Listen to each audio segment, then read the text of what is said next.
안녕하십니까. 헨리 조지의 정치경제학 7번째 7주차 첫 번째 시간입니다.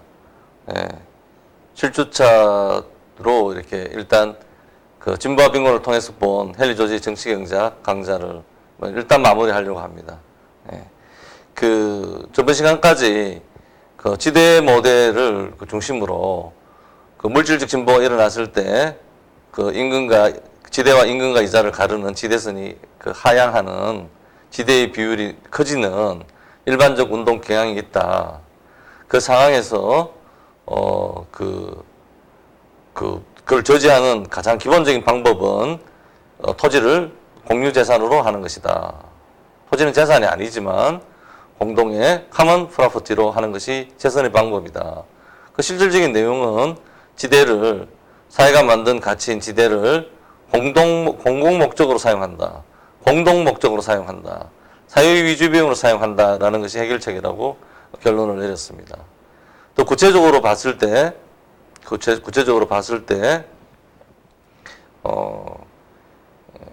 그 지대를 어떻게 측정할 것인가의 문제도 되고 지대를 어떻게 사용할 것인가.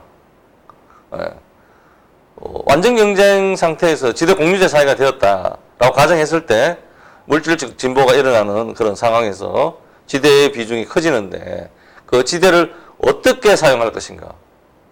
이런 관점에서 이렇게 해결책을 살펴봤습니다. 그 진보와 빈곤에는 7권, 8권, 9권입니다. 해결책의 응용, 효과, 정의성 이런 부분에서 저희들은 거꾸로 광담평원의 예를 기준으로 삼아서 그것들이 그 지대 공유제 사회가 실천될 때 어떤 모습일까를 지대가 어떻게 사용되면 돼야 되는가라는 기준에 살펴본 겁니다. 그런 그 지대 모형이 물리법칙과 같고 자연법칙과 같고 기하학과 같다 그러면은 여러 가지 사회 상황에서 확인될 것이고 당연히 그대로 올라갈수록 이상적인 사회 모형으로 발견될 수 있다고 생각합니다. 저도 깜짝 놀랐습니다. 이게 서경이라는 책입니다.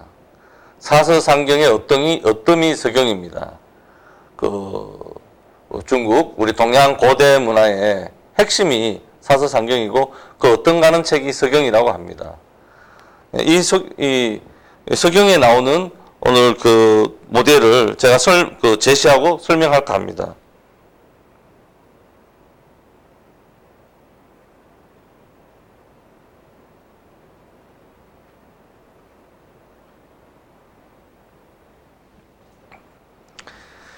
이 공부하게 된 그 계기는 그 손문이 그 영국에서 그 헨리 조지를 공부하게 되고 그때부터 삼민주의 민생 평균 집권을 완성하고 공부하고 이렇게 했는데 그 중국에 돌아와서 혁명에 성공했을 때 그 전기인가 어떤 글을 읽는데 손문 선생님이 책상에 그 앞에 헨리 조지의 그 초상화가 있는 게 아니고 묵자의 초상화가 있다는 거예요. 매일 자기가 집무법 공부하는 그 책상 머리맡에. 그 묵자가 누구냐? 이거 어떻게 된 거냐? 그래서 묵자를 공부하게 됐습니다. 근데 그 묵자가 그 추종하는 사상적 기반으로 삼는 내용이 서경이고 서경이 그 중국 고대 정치 사회 사상사입니다. 역사서이기도 하고 그 사회에 이르는 정치적인, 사회적인, 이론적인 요순우 임금, 천지인 뭐 이런 내용들입니다. 거기에 대한 그 해석을 하고 있고 공자와 정반대되는 어떤 세력을 형성하고 있고 또 그 18세기 후반부에 이 서경이 보면 앞에 보면 뭐 고문상서, 검문상서 이래서 이제까지 그 위작들이 있었다. 그리고 1800년대 후반기에 그 검문상서라고 그 위작되지 않는 진짜 상서가 서경이 다른 이름입니다. 발견됐다. 이래서 뭐 묵자 열풍이 일어나고 손문이 그 묵자의 사상을 보게 되는데 저도 따라서 공부하게 됐습니다. 나중에 설명하게 되겠지만 헨리 조지가 설명하는 그런 지대 공유제 사회, 합리적인 사회가 똑같이 서술되어 있습니다. 지금 순서는 다르지만 일단 그 유튜브 보시는 분들이 책을 찾아보셔도 되는데 책처럼 사용하라고 일단 내용부터 띄웠습니다. 이걸 뒤에 그림으로 다시 설명하겠습니다. 서경하서 제1편 우공편에 우임금입니다. 우임금이 중국 고대에서 그 천지인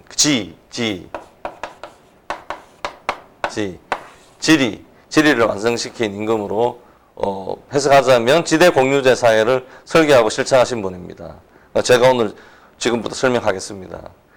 그 서경의 하서 제1편 우공편을 보면 이런 이야기 나옵니다. 오백리 전복. 네. 이 그냥 내용만 보시고 이제 여기 뒤에 다시 그림을 씁니다. 도읍지를 중심으로 해서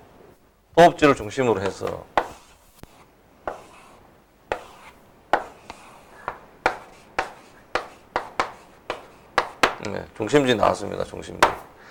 중심지 도읍지를 중심으로 하여 사방 백리의 땅을 전복이라고 한다. 이 전복 사방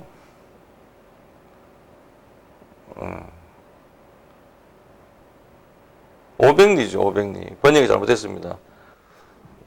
오백리 사방 오백리의 땅을 전복이라고 합니다. 사방 오백리 여기 오백리죠. 오백리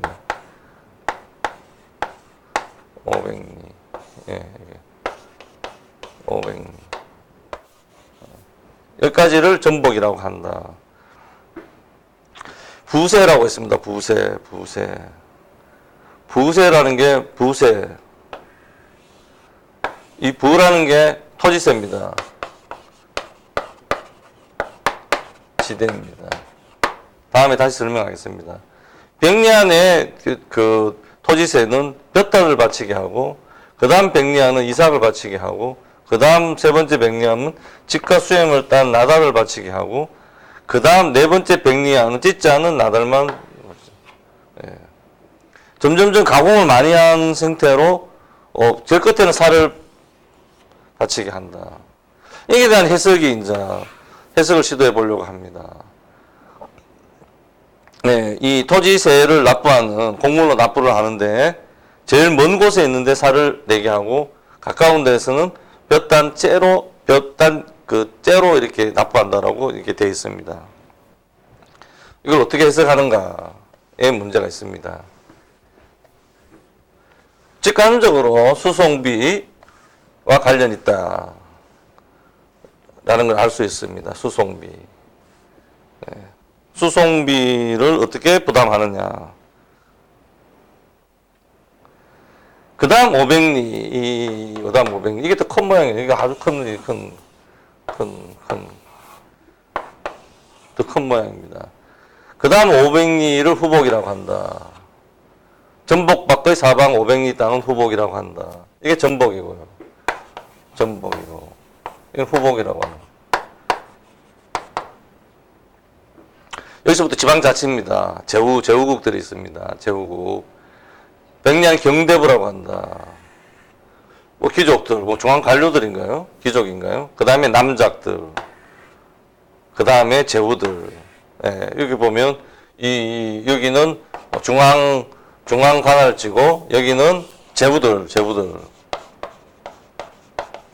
어떻게 보면 지방자치죠. 그 다음 500리를 수복이라고 한다. 수복이라고 하였다. 보면 300리 땅은 교화를 원칙으로 하고 나머지 200리 땅은 무위를 떨쳐 나라를 지키게 하였다. 더 나아간 부분은 이렇게 식민지 같은 거죠. 식민지 같은 건가요? 더 나간 500리를 요복이라고 하고 이족 나왔습니다. 이족. 동이족.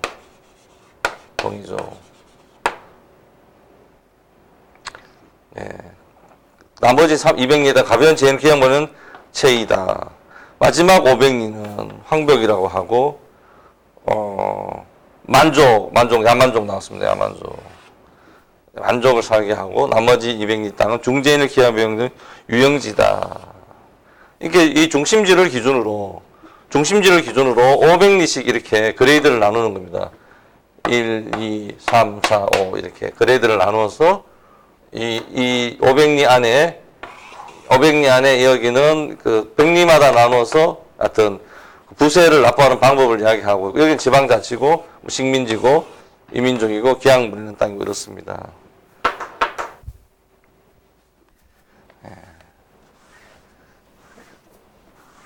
이 부분에 대한 해석을 그러니까 그 헨리 조지의 정치 경제학에 나오는 지대 모델 빵 모형을 사용해서 해석하는 겁니다. 제가 뭐 누가 가르쳐 준 바도 없고 또 이것도 제가 이렇게 봤을 때 이렇게 바로 적용이 되는 겁니다. 다시 이제 이 그림으로 다시 똑같은 걸 살펴보도록 하겠습니다.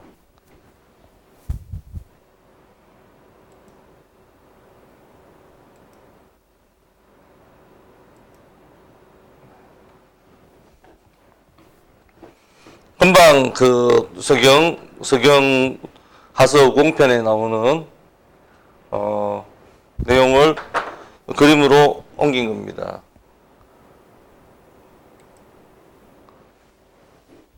그림으로 옮긴 겁니다. 네, 이렇게 그려야 됩니다.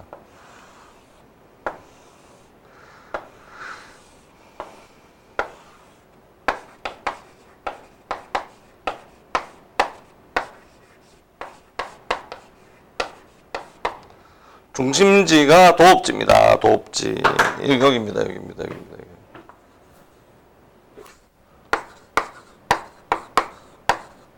중심지입니다. 오복입니다. 500리씩 전, 후, 수, 요, 황. 500리씩 이렇게. 그러니까 공간을 인식하는 체계입니다. 지금. 서경이 가장 어떤 데는 요순우 임금이 요순 시대라 그러잖아요. 요순 시대.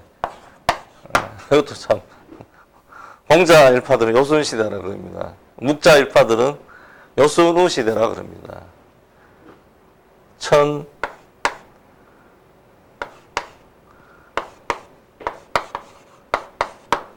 천지인, 천리, 그 시간, 또 이게 전체적인 그 천체, 계절 같은 이런 것들을 하고 계절, 시간 이런 것들이 요순임금이 그 기틀을 닦았다 그러면 손임금은 인간의 도리, 우임금이 지리, 지금 설명하려는 지리 우공편에 나오는 겁니다. 세상의 이치, 토지의 이치. 예, 말하면 지대를 어떻게 결정하고 어떻게 걷느냐, 어떻게 사용하느냐에 대한 가장 중국 고대 아이디어란 모형입니다. 거창하죠? 오천리니까. 이거 500리니까 저 폭이 5천리입니다. 5천리의 거대한 큰 이 모형을 그리는 겁니다. 그 중에 안에 있는 전복네.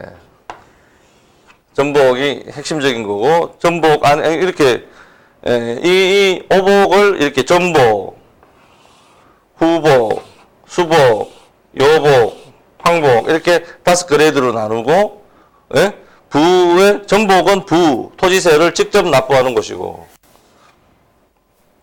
그 다음 500리는 후복인데, 경대부들의 땅이고, 남작 제후의 땅이다. 지방자치거든요, 봉건제도. 군현제와 봉건제. 직접 통치하는 것과 지방자치, 봉건 제후들의 통치. 이 두 개가, 이렇게 겹쳐져 있는 겁니다. 물리법칙과 같다, 기하법칙과 같다, 수송비. 수송의 효율하고 관련이 있습니다. 지금 KTX 시대입니다. 예. 여기 나 좀 이따가 보게 되겠지만, 강이 옛날에는 고속도로입니다, 막대한 조세, 양국을 운송하는 데는 배로 운송하는 게 제일 양이 많고 속도가 빠른 겁니다. 조세. 그 수송비의 문제, 수송 효율의 문제이기도 하고, 왜냐하면, 여기, 저 1,500리 떨어진 데서 이렇게 뭐, 조세를 뭐, 수도까지 납부하라 그러는데 뭐, 그 수송비가 더 들면, 그 이치적으로 맞지 않지 않습니까? 그 승립할 수가 없습니다. 예, 그 수송비가 더 많이 들면, 시스템을 다르게 해야 되는 거죠. 지금 이거는 가장 기본적인 중심지를 상정한 중심지 개념이 어디서 나냐 물어볼 때 석영에서 나왔다라고 제가 지금 말하고 있는 겁니다. 가장 기본적인 모델은 도읍지, 중심지를 두고 이 공간을 인식하는 겁니다. 인식해 나가는 겁니다. 그 다음, 2차적으로 여러 가지 방식들이 많이 나옵니다. 석영에. 여러 가지 것들이 나옵니다. 가장 기본 모델을 설명하는 겁니다.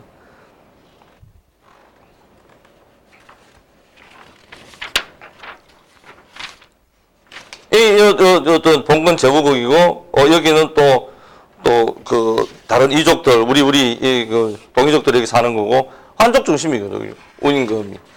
예, 황복은 만이다. 야만족들이 사는 곳이다. 이렇게 나눠져 있고. 그럼 제일 중요한 부분이 이제 전복 내 부세라는 게, 부라는 게 토지세입니다. 토지세. 납부하는 방법이 적혀 있는데, 총질, 갈송, 미. 예, 예.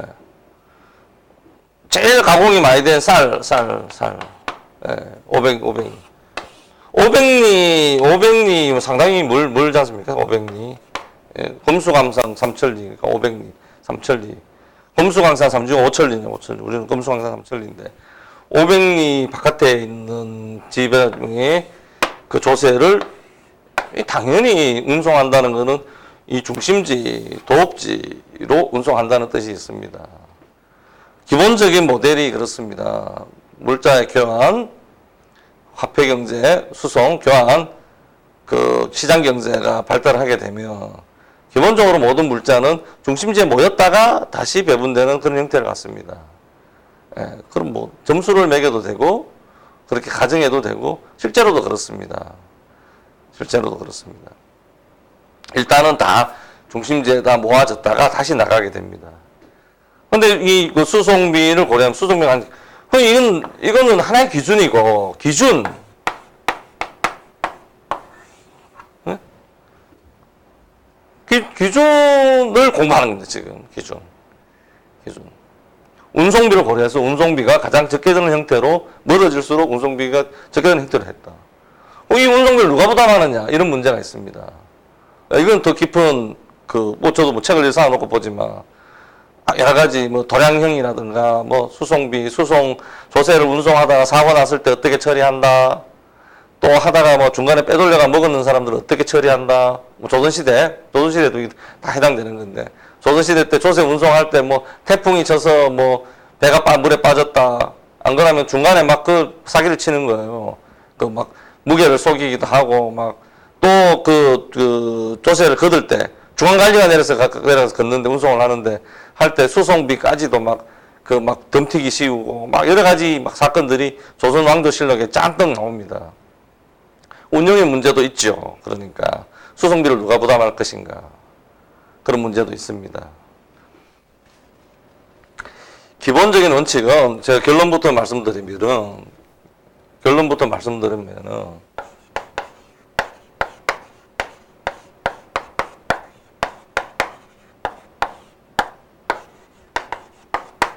중심지는 많이, 변두리는 작게.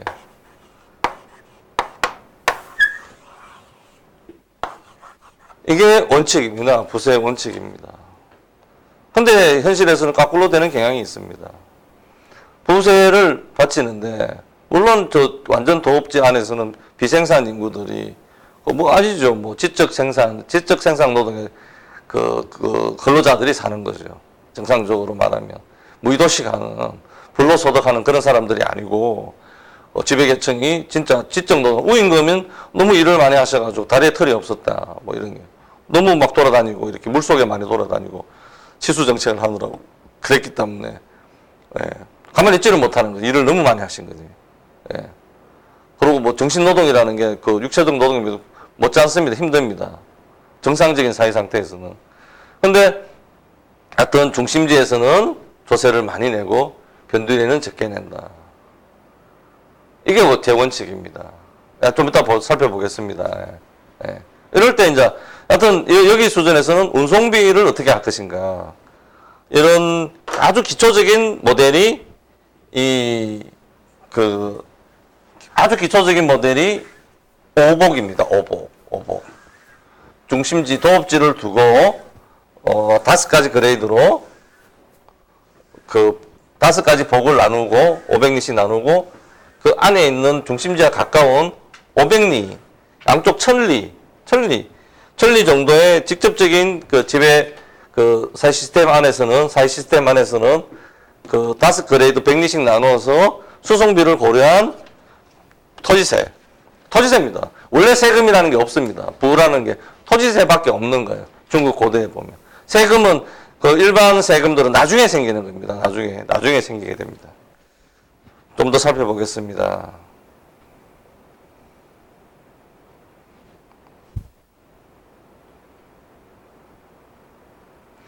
그 다음 부세 등급이 나옵니다. 부세 등급. 이게 이제 제가 깜짝 놀랐습니다. 부세 등급.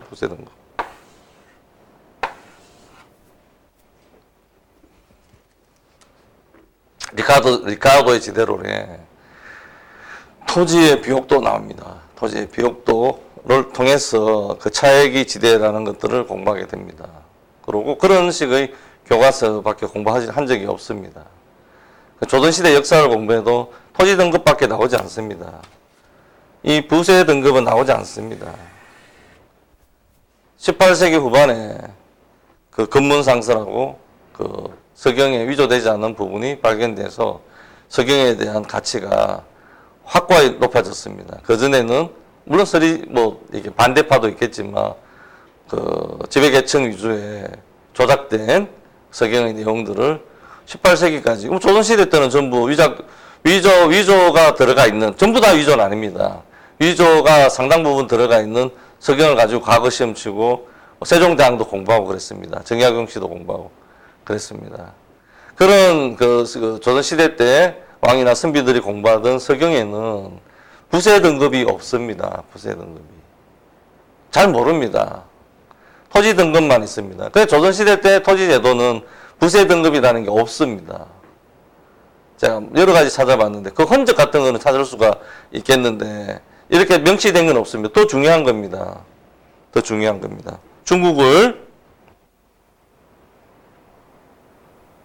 이게 중국입니다.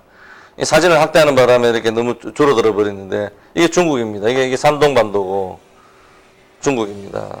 이게 대만이고 이게 양쯔강입니다. 양쯔강. 예.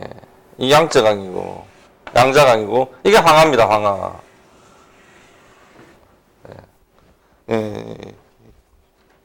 황하입니다. 그 중심지인 기준은 어딘가 하면 여기가 기준입니다. 기주. 기호지방, 경기도 이럴 때 도성이 있는 지방 이런 뜻입니다. 아까 그 오복은 아이디어란 이상적인 어떤 공간을 인식하는 하나의 틀이고 이거는 그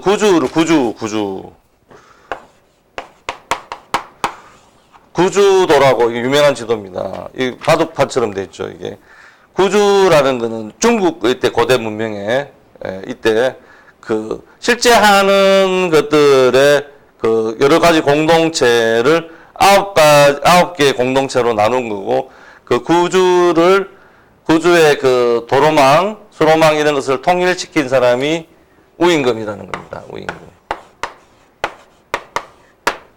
이 구주를 이렇게 유기적으로 큰 하나의 커뮤니티로 만들어낸 사람이 우임금이고 그 방식이 물길을 정비하고 도로를 정비했다. 와 동시에 아까 수송비 동시에 확립한 게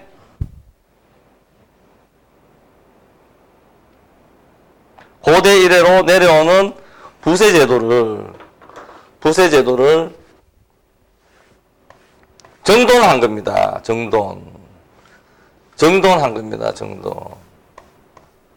깜짝 놀랐습니다. 토지 등급은 조선시대 때 늘 우등지, 열등지 이런 개념입니다. 그럼 그게 뭐 면적 단위로 달라지고 이러는 건데, 기주가 있습니다. 기주. 기주가 아니라 도읍지, 중심지가 주변 지방을 기주라 그럽니다. 이게 중중입니다. 중중. 9가지 그레이드로 나눴습니다. 토지 등급은 중중이고, 제일 높은 곳이 상상이 옹주고, 제일 낮은 곳이 하하로 양주입니다. 양주가 두 군데입니다. 양주 두 군데입니다.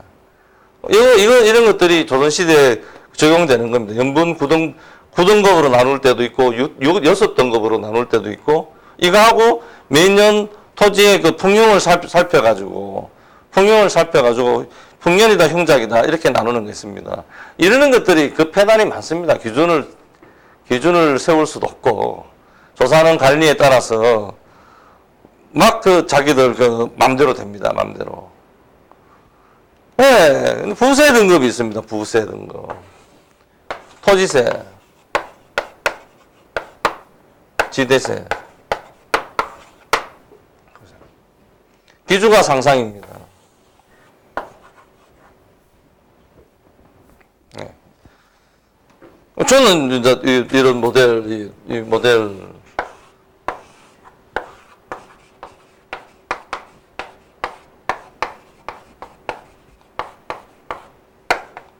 지대. 예, 중심지에서 지대가 가장 크고, 한계지에서 지대가 0이다.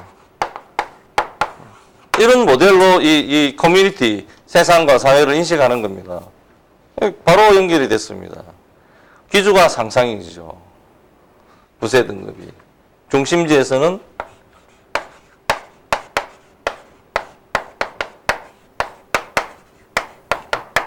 토지세, 지대는 중심지에서 많이 낸다는 거죠. 상상.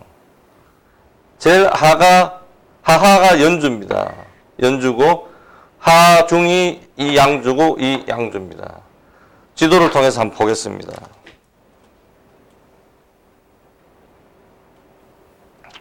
너무 흐릿해서 나오지 않는데, 제가 다시, 저희 뭐 다음값 헬리조지 그 공부방에 그 정치경자 강좌안 5로 다 나와 있습니다.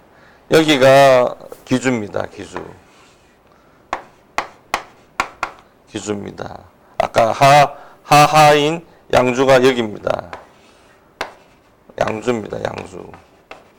하하.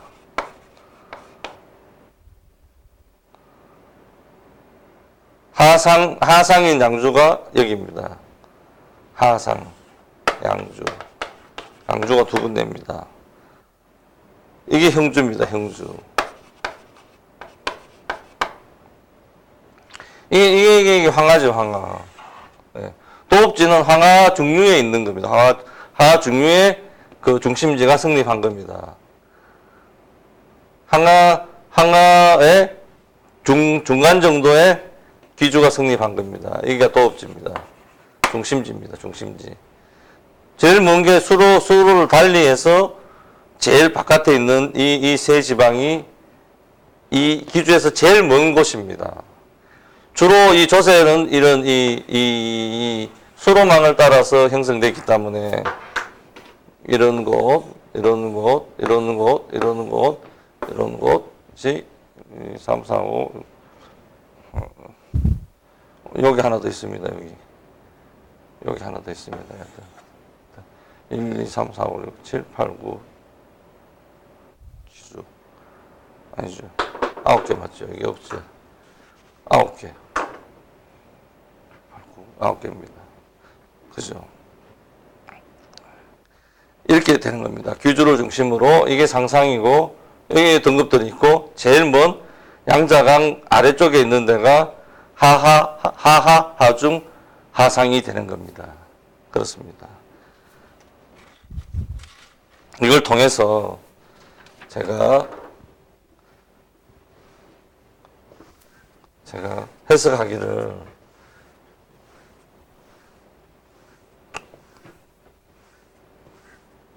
해석하기를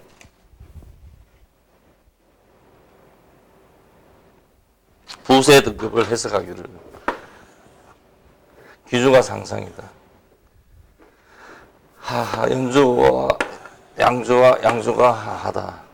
쟤는 황하 유역이고 황하 종류고 얘는 수계를 달리한 양자강 하류입니다. 이렇게 됩니다. 우임금 시대 때, 요순 우임금 시대 때 그 물길과 도로망을 다 확립하고 홍수를 방지하고 도로망을 정비했는 결과 부세, 토지세, 지대를 사회에 납부하는 방식을 이렇게 전체적으로 중국 전체죠. 중국 전체를 이렇게 정돈하게 되었는데 가장 핵심적인 것이 부세 등급을 정하는 겁니다. 토지세의 등급을 정하는 겁니다. 그게 기주가 상상이고 가장 먼 곳이 아까 이 가장 그 수송비가 많이 들고 가장 먼 곳이 하하입니다. 이걸 운영에 의해서 뭐 반대로 해석할 수도 있겠지만 가장 기준되는 두 번째 오복에 이어서 구주의 부세 등급이 기준인 겁니다. 이게 이 서경에 나오는 요순우 임금, 요 임금이 뭐 천문 이렇게 그 해와 달을 보는 방법, 시간, 계절 이런 것들을 이렇게 밝히시고 순임금이 분신유의, 뭐 부부유별, 효도해야 된다. 인간의 도리들을 밝히시고 천지인, 지리, 먹고 사는 문제를 해결하는데 가장 핵심적인 부분이 그 아까 오복에 의한 전체적인 시스템을 실제 구주를 통합시키는 거죠. 따로따로 했던 것이 통합되는 거죠. 하나의 지대 모델로 성립하는데 중심지에서는 많이, 변두리에서는 적게 사회 유지 비용을 낸다는 거죠. 토지세가. 자, 깜짝 놀랐습니다. 네. 손문 선생님이 묵자가 이렇게 강조하는 거예요. 서경에 이런 게 다 나온다. 서경에 있는 대로 우임금 시대 때처럼 살아야 된다. 가장 이상적인 모델이라고 묵자가 2000년 후에 공자 시대와 춘추전국 시대 사람인데 동시적으로 주장하게 됩니다. 예. 묵자의 책에 보면 지금 이런 중심지위로 이렇게 중심이 뭐고 한계가 뭐고 원이 뭐고 이런 9가지 그레이드들이 어떤 의미를 갖고 있는 이런 경설이라고 기하학 교과서 같은 게 실려 있습니다. 이걸 해석하는 것들입니다. 네, 그렇습니다. 여기까지 하고 이 부분은 더 공부도 되고 하여튼 제가 이런 지대 모델을 먼저 이렇게 했는데 이런 지대 모델을 실제로 이상적인 모델로 이렇게 됐구나. 실제 9개의 주가 있는데 애들을 하나의 커뮤니티로 그 물길과 산길을 통합해서 특히 물길을 고속도로가 이 당시에는 양자강, 황하유역에 황하를 통한 운송이 고속도로입니다. 주로 물자가 그걸로 다 형성이 됩니다. 그 통해서 하나의 커뮤니티를 하는 것들이 기주, 가장 중심지에 가까운 곳이 부세를 많이 내고 변두리가 작게 낸다. 이게 이상적인 사회입니다. 반대되는 사회들이 있죠. 반대되는 사회. 폭정이 이루어지는, 토지 독점이 이루어지는, 거꾸로 가는 사회에서는 당연히 중심지는 세금을 내지 않고 변두리는 세금을 많이 내게 하고 수송비도 너희들이 다 부담해라. 아까 멀리 있는 데는 살을 바치게 하는데 그게 운송비를 고려한 것인데 그걸 해석하기 나름이죠. 정반대로 너희는 멀리 있으니까 운송비까지 부담해라. 이런 식으로 확정이 이루어지는 겁니다. 지금 여기서 서경에 설명하는 것은 가장 아이디어란 이상적인 모델을 설명하는 겁니다. 네. 이게 우리 조선시대 때 서경 자체가 위조된 것들이 끼어 들어가 있는 서경밖에 없었지만 전부 다가 위조된 건 아니고요. 조선시대 때 적용된 걸 보겠습니다. 조선시대 때 오복과 구주가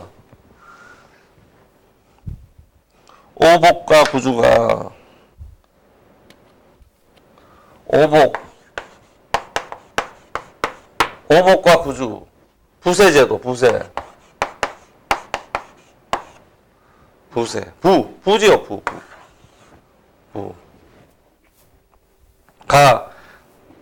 우임금이 만든 지리, 천지인 그럴 때 지리입니다.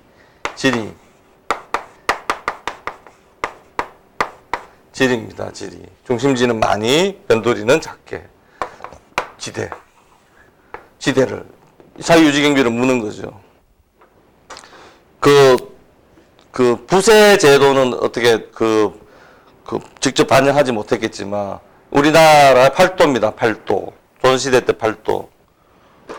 팔도를 이렇게 기하학적으로 만들면 이렇게 됩니다. 이 경기도가 있고 경기도가 있고 황해도, 평안도, 한경도, 충청도, 전라도, 강원도, 경상도 이렇게 나눌 수 있습니다. 이걸 동그라미 모형 이 지대 모델에 집어넣어 보게 되면 서울이 있고 경기, 충청, 전라, 경상 이쪽으로 서울을 경기도로 둘러싸고 있고 황해도, 평안도, 한경도 이렇게 나눠져 있습니다. 이렇게 나눠져 있다고 볼 수 있는 거죠. 이렇게 나눠져 있다고 볼 수 있죠. 이렇게 나눠져 있다고 볼 수 있죠. 지리적인 거리로 보게 되면 1, 2, 3, 4, 5, 5가지 오복 공간을 서울을 중심으로 5가지 그레이드로 나누는 겁니다. 그리고 조선 팔도와 서울을 더하면 구주가 됩니다. 9개의 커뮤니티로 나누는 겁니다. 구주입니다. 조선 팔도. 지리적인 우리 대동여지도 지리적인 어떤 산맥이 이렇게 나누어지고 물길이 이렇게 서로 물고 있어서 그런 자연 조건에 의해서 인간이 그 산하고 물길하고 이렇게 교차되는 부위에 마을들이 생기고 그 마을들이 이런 커뮤니티를 형성하고 이런 것들이 여러 개 중첩돼서 어떤 구군을 형성하고 또 구군이 여러 개 모여서 도를 형성하고 도가 여러 개 모여서 이렇게 우리나라, 조선, 고려 이런 것들을 형성하게 되는데 그 기본적인 아이디어란 모형이 이런 거리로 중심지로부터 거리로 5가지 단계로 이렇게 위치시키는 것이고 또 9개의 커뮤니티로 인식한다는 거죠. 그 우연의 일치겠지만 너무 신기하지 않습니까? 조선은 이런 서경, 사서상경이 어떠면 서경, 이런 아이디어란 모델을 가지고 이렇게 디자인된 나라입니다. 도심을 할 때. 제가 오늘 두 번째 시간에, 마지막 오늘 7주차 두 번째 시간에 이것들이 반영된, 중심지 모형에 대해서 좀 더 설명할 기회가 있겠습니다. 이 아이디어란 모형들을 그대로 조선이라는 사회를 디자인할 때 정치 조직이죠. 정치 조직하기도 하고 사회 유지 비용을 조달하는 방식입니다. 그러면 이 그레이드에 따라서 경기도는 부세를 어떻게 내고 충청도 항해도는 세금을 어떻게 내고 토지세를 어떻게 내고 전라도와 평안도는 세금을 어떻게 내고 경상도하고 강원도하고 한경도는 아까 오복에서 본 것처럼 자치정부 비슷하게 중앙정부에 내는 것보다는 너희들이 자체적으로 소비하라.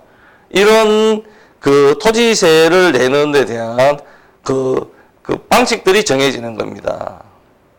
그런데 대원칙은, 우임금 시대 때의 대원칙은 중심지는 많이, 변두리는 작게입니다.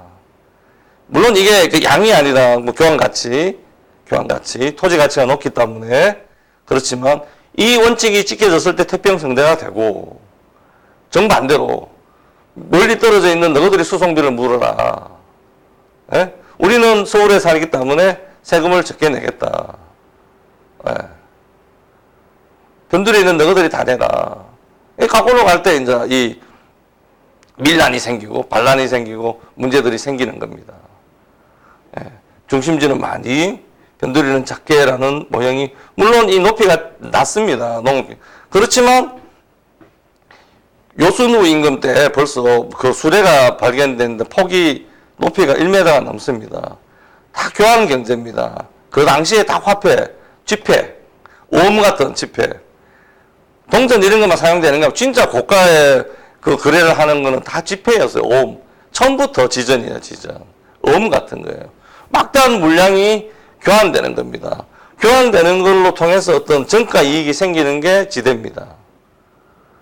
교환된다는 것은 8가지 도와 서울이 이렇게 하나의 커뮤니티를 이루는, 중국이 구주가 하나의 커뮤니티로 서로 물자가 교환되는, 물자가 교환되는 물길과 산길을 정비한 게 우임금입니다. 교환 경제가 발전했다 이런 뜻입니다.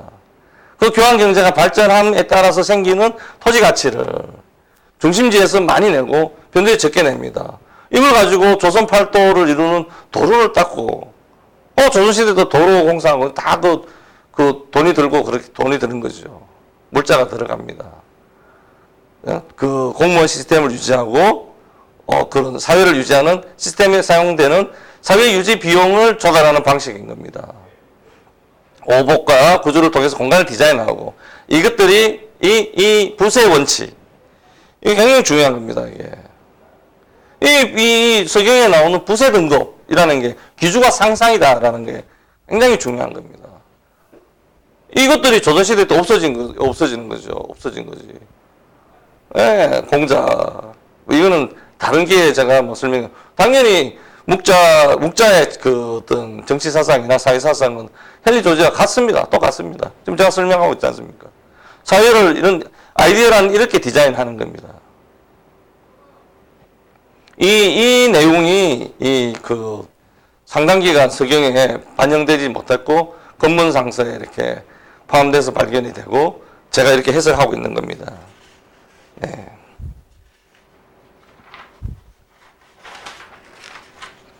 여기까지가 그 서경에 나오는 그 지대 모델, 정신지 모델. 이상적인 모델이라는 것은 어느 곳에서나 발견될 수 있는 것이다. 사회가 구성되는. 근데 중국 고대 여순우 임금 시대 때 우임금에 이르러 드디어 거대한 중국, 커다란 그 아까 항하와 양자강을 포괄하는, 양대강을 포괄하는 황하를 중심으로지만, 북부지방을 중심으로지만 전체 사방 5천리, 작게는 1,000리, 2,000리 되는 그런 커뮤니티가 하나의 큰 하나의 그 사회 구성체로 성립했다는 겁니다. 그때 핵심이 부세 제도고, 토지세 제도고, 토지세를 그 수송하는 방법, 수송비, 그 금액의 그 과다를 정하는 방법, 지금 그렇게 할 수 있습니다.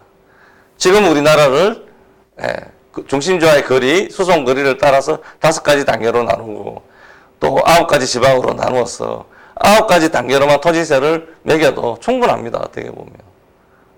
물론 10원짜리 한 장까지 다 정확하게 하는 게 굉장히 더 좋겠지만, 아까 지대를 어떻게 사용할 것인가, 어떻게 배분할 것인가, 이런 거 할 때 5가지 단계로 정도 나누면 됩니다. 네, 그렇습니다. 토지를 계산하는 것도 전체의 밸런스를 맞추는 거기 때문에 토지세를 결정하는 것도 상상과 하하에 이르는 9가지 그레이드 정도로만 해도 많으면 좀 조정해 나가면 되는 거죠. 나쁜 일에 쓰는 게 아닙니다. 지대를. 바보가 쓰는 게 아니고 다 보는 데서 물질을 쓰는 겁니다. 네. 정확하면 더 좋겠지만 정확하지 않아도 전체적인 원칙, 중심지에서는 많이 내고 변두리로 갈수록 적게 낸다. 사회유지 경비를. 네. 아까 논아 쓰는 방법은 그 6-2에서 설명했습니다. 우리 거는 우리가 쓰고 너 거는 너가 쓴다는 게 아니라 전체 그 빵 모양이 큰 빵 모양, 이런 작은 빵 모양, 이런 겹쳐진 걸로 사용하게 되면 중심지의 토지 가치를 많이 냈을 때, 상상을 냈습니다. 이 상상이라는 뜻은 뭔가 하면, 이 전체 커뮤니티 안에서 가장 중심지라는 뜻이죠. 그런 뜻입니다. 이 내용을 또 밑에 안에 들어가서 작은 커뮤니티를 이렇게 성립하면 사용할 때는 그렇게 나누어 사용해야 된다. 이런 뜻이 있습니다. 네. 이게 제가 공부한 바로는 지대 모델이 하나 더 있는데, 이거는 소개만 하겠습니다. 제가.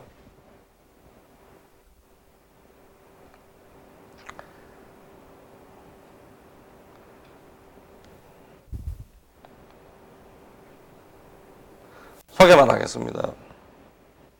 성경에 보면, 이걸로 1시간 이상 그걸 해야 되겠지만, 뭐 제가 그 다음 카페 헨리 조지 정치경제학 헨리 조지 공부방에 강좌 5에 설명되어 있습니다. 예. 그림을 자세히 보시고 10분 간단히 설명하도록 노력해 보겠습니다. 모세가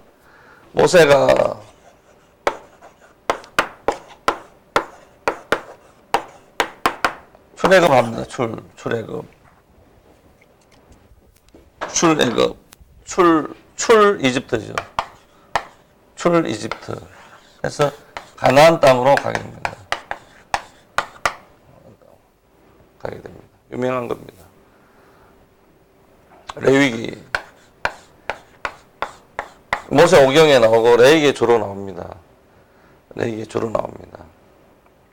이게 90도로 이렇게 돌리면 거의 비슷합니다. 12지파가 12지파가 300만 명 정도 되는가요? 12지파가 모세의 인도하에서 이집트에서 탈출해서 가나안 땅으로 들어가서 토지를 분배하는데 이렇게 12부분으로 이렇게 분배했습니다. 그런데 레위족이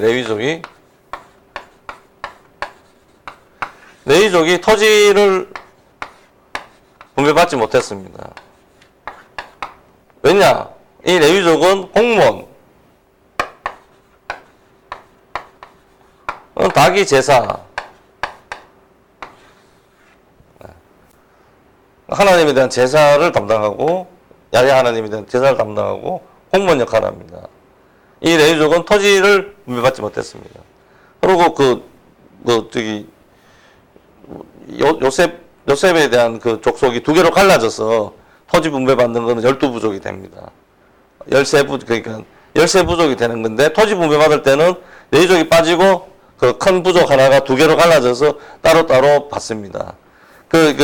이스라엘 보면 이렇게 세로로 세우면 뭐 이렇게 좀 틀리지만 이렇게 세 개 이렇게 됐습니다.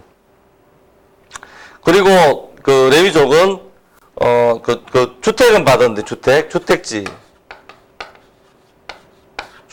48곳 이렇게 나누어 살게 했습니다. 이렇게 나눠서 제사 지내고 공무원이기 때문에 높은데 한 곳에 모여 살지 못하게 하고 이 12부족이 이렇게 흩어져서 그것도 한 부족에 4군데씩 나누어 살게 했습니다. 이렇게. 그러고 11조입니다. 11조. 이 12개로 나누어진 사람들이 12개의 12부족이 10분의 1을 하면 10분의 12가 되는데 10분의 12가 됩니다. 그러면 10분의 9가 레위족의 몫이고 10분의 3이 번제. 불에 태워 넣는 게 많더라고요. 불에 태우고. 생산적인데 사용되지 않는, 불에 태워버리는 이런 것들이 있습니다. 제사 비용과 공무원으로 생계 유지 비용인데 여러 가지 비용을 사용하는 건데 똑같이 12부족이 10분의 1씩 내면 10분의 10이니까 똑같은 레위족도 10분의 9를 가지면 10분의 3이 번제 같은 비용입니다. 제사 비용입니다. 네. 11조가 그렇습니다. 11조가 토지의 사용 대가인데 그림을 그리면 이렇게 됩니다. 12개의 작은 빵들이 있고 이 빵도 이 중심지가 형성되지 못하도록 레위족을 이것도 이게 잘 안 되도록 이렇게 한 거예요. 이렇게. 이 4군데 모여 살도록 했다니까. 레위족이 강하죠, 가장. 성경에 보면. 짧게 하겠습니다. 이걸로 하면 뭐 밤새 할 수 있습니다. 너무 재밌습니다. 이게. 제가 성경을 읽고 또 깜짝 놀랐다는 거 아닙니까? 이게. 너무 재밌습니다. 이 중심지에 이렇게 그 지대가 생기지 못하도록 아주 이거 의도적으로 디자인된 겁니다. 모세 오경에 레위기에만 나오는 게 아니라 출애굽기, 신명기, 민수기, 이게 레위기 뭐 군데군데 나옵니다. 여기에 대한 설명이 제가 뭐 지내는 게 아니고 그렇습니다. 근데 이제 이걸 보게 되는 게 아까 그 지대 모델을 가지고 보니까 이렇게 보인다는 겁니다. 제 눈에 그렇게 보인다는 겁니다. 그 11조는 그러니까 이 빵 모형이 이렇게 납작하게 만드는 이게 납작하게 만드는 이게 이 성경 모델입니다. 이 성경 모델이에요.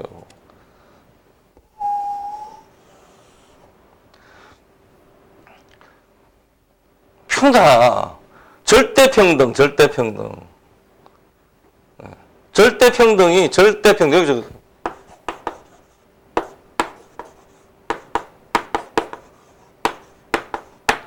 무지무지 평등, 절대평등이 딱 보기에 모세오경에 나오는 하나님 나라입니다. 하나님 나라. 인위적으로 생기는 중심지가 형성되는 복잡합니다. 골치 아픕니다. 뭐 중심지는 세금을 많이 내고 아까 부세 등급, 아홉 등급으로 나누어야 되잖아요. 복잡합니다. 그 언제든지 지배계층이 뒤집어 해석해버리면은 거꾸로 해석해버리면 예.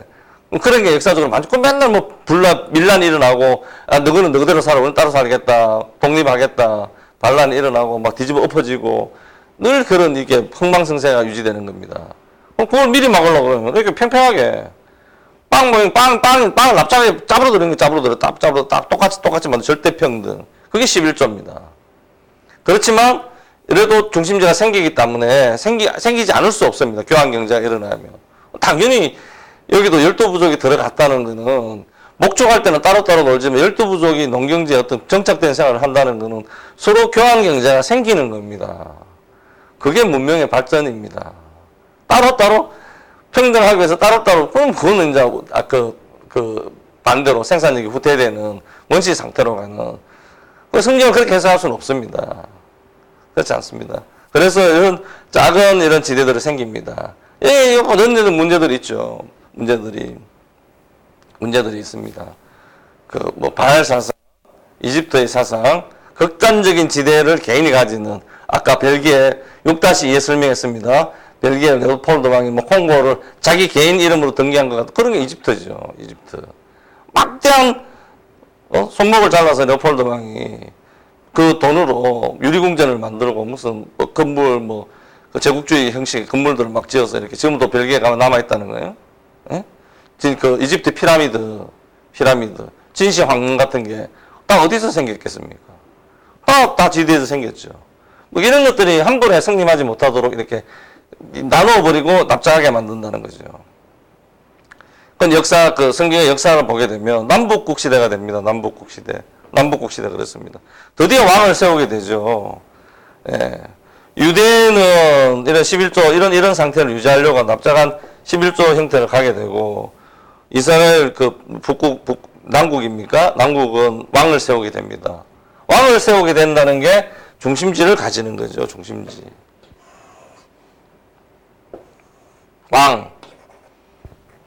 왕입니다, 왕. 도읍지.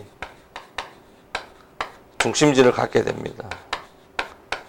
솔로몬 왕이 교역의 그거잖아요. 교역으로 떼돈을 버는 거잖아요. 교역. 레바논 이렇게 교역의 중심지가 되는 거죠. 무역을 적극적으로 무역을 적극적으로 하게 되고 통일 이스라엘 왕국은 우리가 아는 보통 솔로몬 왕, 다윗 왕, 솔로몬 왕 시대는 똑같은 왕이 됩니다. 이렇게 하지 마라. 이 지대가 증가되는 것들을 처리하는 것이 복잡하다. 이 지대를 평등하게 나눠서 하는 것은 굉장히 복잡하다. 굉장히 원시적인 모델 같습니다. 11조가 인위적이고 억압적인 모델 같지만 역사를 보면 성경의 역사를 봐도 그렇고 지금 현실의 역사를 봐도 그렇고 우임금 시대 때 그렇게 자세하게 정했는데 그것들을 왜곡시켜서 없애버리기도 하고 반대로 만들어 가짜 석연을 끼워 넣기도 하고 석연 안에 가짜 몇천 년 동안 2000년 동안 가짜 석연을 가지고 조선시대 선비들 공부하고 그랬습니다. 가짜가 포함된 석영이죠. 다 가짜는 아니에요. 그 부분에 가장 핵심적인 게 부세제도 이런 거다. 이 지대를 통일왕국이 생길 때 지대를 이것들을 평등하게 관리한다는 것은 굉장히 힘든 거다. 제가 해석하기에 오랜 세월이 지나서 헨리 조지가 1879년에 이런 모습을 보이면서 이 지대를 평등을 확대하는 방향으로 사용하자라고 말한 겁니다. 그게 핵심입니다. 물론 전쟁을 앞두고 잘 안 되는 거예요. 안 되는 거예요. 지금 이스라엘이 여기 팔레스타인 하고 이렇게 살고 있는데 이게 여기는 팔레스타인 이러면은 예? 땅굴 파고 다니니까 뭐 땅속으로까지 이렇게 지상 몇십 미터짜리 이렇게 장벽을 세우다 못해가지고 땅속으로도 장벽을 세우지 않습니까? 우리 땅이니까. 그런 말이 어디 있습니까? 예. 하여튼 예수님 이야기는 뭐 나중에 뭐 어떻게 할 기회가 있으면 하게 되겠지만 이 내용만 이것만 보면 또 잘못 해석하면 이것도 우리 땅이니까 너그는 남이야. 이 자체가 아까 지대 중첩 모형 6-2에서도 설명하고 그랬지만 중심지와 한계지 이 지대 자체가 내가 여기 왕이 여기 살기 때문에 이 지대가 높은 게 아니라니까요. 다른 사람이 그 사람을 왕으로 생각해주고 교환의 중심지가 되고 권력이나 지식이나 정보들이 그 도읍에 축적되어 있기 때문에 이 전체 커뮤니티를 유지하는 데 필요하기 때문에 이 지대가 높은 겁니다. 그래서 그 서경에는 중국 고대 문헌에는 중심지에서 그 사회유지 비용을 더 많이 내야 된다라는 게 대원칙인 겁니다. 현실은 거꾸로죠. 네. 그럼 답이 나왔잖아요. 물질적 진보에 따라서 이 지대가 커지는데 이런 사회로 이런 평등한 납작한 사회가 자꾸 이런 사회로 가게 되는데 이 지대를 평등을 확대하는 방향으로 사용하는 방식은 중심지에서는 많이, 변두리에서는 적게 사회유지 비용을 내는 겁니다. 토지 가치에 따라, 지대에 따라, 지대의 전액을 사회유지 비용으로 사용하면 그렇게 되는 거죠. 중심지에서 지대가 크고 한계지에서 지대가 0이니까. 그냥 비용으로 따지면은 지대라는 걸 모르고 생산물로 봤을 때 이건 모르는 거예요. 지대선을 모르죠. 지대선을 모른다고 하죠. 그냥 몰라. 중심지에서 사회유지 비용을 많이 내고 변두리에서 작게 낸다. 라는 것이 해결책입니다. 그렇습니다. 그거는 물질적인 교환이 완전 경쟁처럼 물질적인 교환이 아주 원활하게 일어나는 상황에서 그런 경향이 있다는 겁니다. 원시적인 무슨 그 배추 농사 짓고 벌레 갖고 기계 같은 그런 사회 상태에서 말하는 게 아닙니다. 왜 그냥 내가 중심지에 산다고 사회유지 비용을 많이 내야 돼? 이런 뜻이 아닙니다. 지금 지하철이 어마어마하게 사람을 움직이는 막 돌아다니고 택배 시스템, 이 통신 시스템, 교통 시스템 이런 것들이 어마어마하게 발달해가지고 또 토지를 이용하는 것도 막 빌딩이 40층, 50층, 60층, 100층짜리 빌딩이 막 들어서는 거예요. 예, 토지 위치를 잘 이용하기 위해서 이런 집약된 상태에서 중심지의 토지 가치가 높기 때문에 더 많은 사회 유지 비용을 부담해야 된다라는 것이 한계지는 한계주고 중심지는 중심지. 너는 난 따르다. 이런 전쟁이야, 전쟁. 어떤 그 사회가 깨지는 거죠. 사회가 깨지는 거지. 이런 기본적인 모델을 인식하고 이상적인 모델을 인식한다 그러면 중심지에서 많이 내서 이것들을 잘 나누어 쓰는 방모형의 지대 모형의 중첩적인 구조로 이렇게 나누어 써야 되는 겁니다. 그냥 우리가 잘 살고 누가 못 사니까 나눠주는 게 아닙니다. 그런 사고방식으로는 이 근본적인 이런 그 지대가 증가되는 현상을 이렇게 막을 수가 없습니다. 예, 이런 그 지대 모델의 이론들을 헨리 조지는 진보와 빈곤의 마지막 장에서 인간 진보의 법칙으로 설명하고 있습니다. 예, 7-2 시간에는 진보와 빈곤으로 돌아가서 자유가 뭐고 평등이 뭐고 정의가 뭔지 무엇이 우리가 더 발전할 수 있는 방향인지 사회라는 관점에서 다시 한번 살펴보도록 하겠습니다. 여기까지 하겠습니다. 감사합니다.